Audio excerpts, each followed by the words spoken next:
Hi, this is my video for my Xbox 360 external cooler modification here.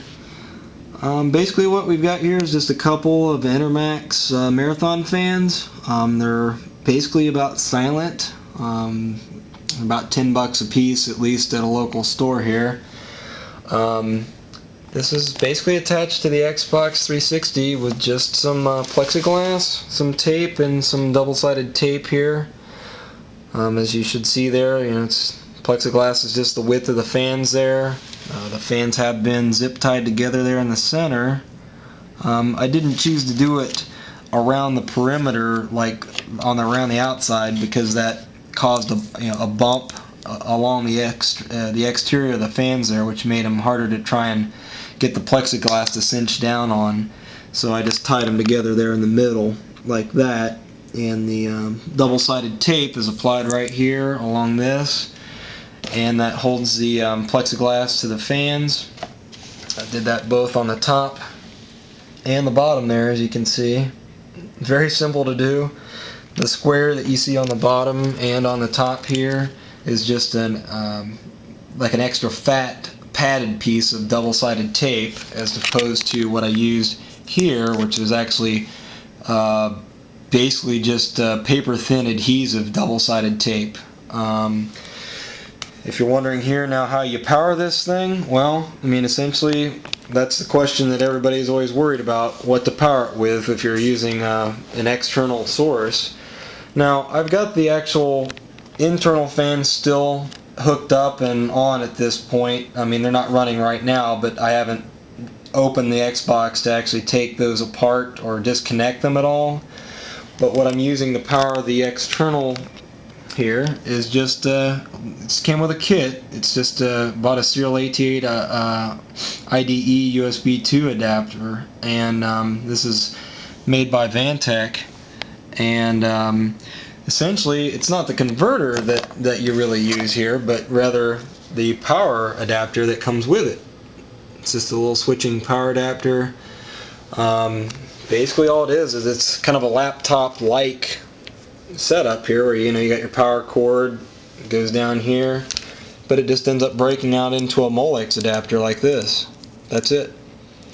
This mess right here is just the adapters to adapt the fans here to the Molex, because standardly they're the little mini connector types here, but the Molex is much more versatile since you can piggyback them all together. But I'm going to go ahead and plug this in here, and you may or may not actually be able to hear this when it turns on. I'm going to go ahead and plug it in right now.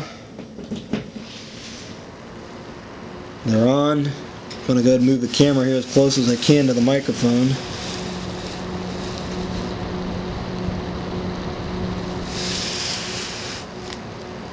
And I'm going to go ahead and unplug it now.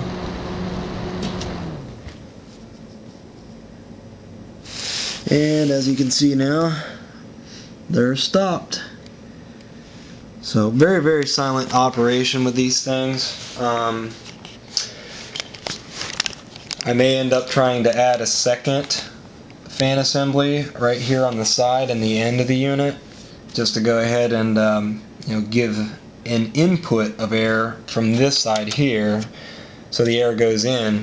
This end is loaded with holes, and I thought about cutting a hole right here in the top and putting like either an 80 or 120 millimeter fan pointing straight down here to blow right down into the guts of the Xbox, but without actually doing that and completely ripping it apart and modding the top there, I think I'm going to opt to make another one of these assemblies here and just mount it this way, with the air going that way into the unit, whereas this just supplements the exhaust. This 360 I've had for about a year and a half. I mean, it has been modded, but I don't want it to burn up on me, and it's one of those where if you can keep them cool enough, it should be in good shape. But it never had this 360 ever lock up or do anything wrong. But the more time that I've used it and the more bad stories I've heard about 360s locking up, the more that I've considered taking some extra cooling efforts here just to make sure that it stays working until I'm ready to possibly get rid of it or retire it. So at any rate, cost on everything here is about maybe $30–40. The fans were $10 a piece locally here. I'm sure you can probably get a different fan of various RPMs or at different prices. As far as the adapter here, this you can pick up for anywhere from probably about $15 to $25 depending on where you get it. Comparing this to like an intercooler style thing that you buy off the shelf, this is virtually silent operation, and overall, you know, you can't beat it for the cost, and this is definitely going to move more air than the intercoolers does, and you can adapt it for use on the other side of this as well, so you get more air input as well as exhaust.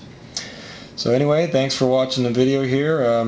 Sorry I didn't really have any showing of this being built, but again, it's pretty self-explanatory here. Just some double-sided tape, some plexiglass, a couple zip ties, and some fans of your choice. But these Enermaxes are definitely very silent, and that would be a choice that I would suggest. Anyway, thanks for watching.